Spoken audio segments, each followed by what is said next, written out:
Magandang umaga po sa lahat. Muli po nating tunghayan po ang dito sa ating binasa po kanina dito sa 37:3.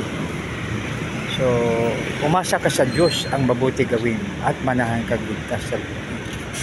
So, dito makibigan, ini-emphasize kasi implied na wala po tayo ibang pagkatiwalaan.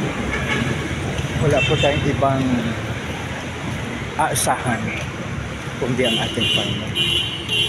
So, ibig sabihin po yan ay kasi siya lang ang makabigay sa atin ng araw, no? So, yung langit kanyang ninika, araw, buwan, bituing maririgit siya ang ninika. Kaya napakaganda na tayo po ay umasa sa Kanya.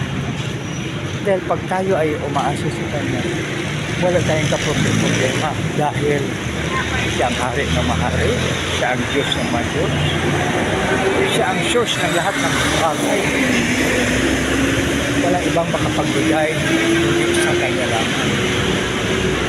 Kaya dapat makibigan ay ang ating full trust ay nasa Kanya. Kaya napakaganda, no? At napakabuti pag tayo ay sa ating Panginoon. So,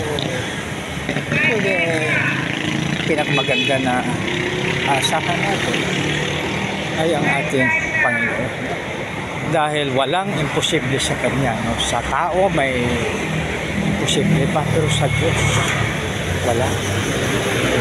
Kaya no need to worry pag si Lord ang ating. So, pero mo yan.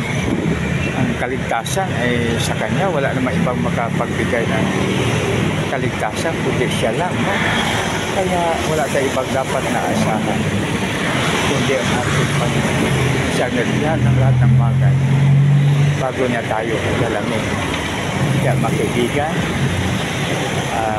i-remind po natin ang bawat isa.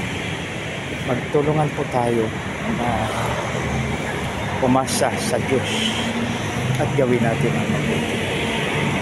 Dahil pag gawin natin ang mabuti, si Lord ay nasa atin.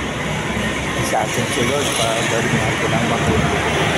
Kaya napakaganda pag tayo ay sa ating Panginoon. Tayo na po ay manalangin. Panginoon, maraming salamat sa iyong salita. Salamat Lord sa pangalan ni Jesus. Namin Panginoon tagapagligtas. Lahat ay magsabi ng Amen and Amen. God bless us all.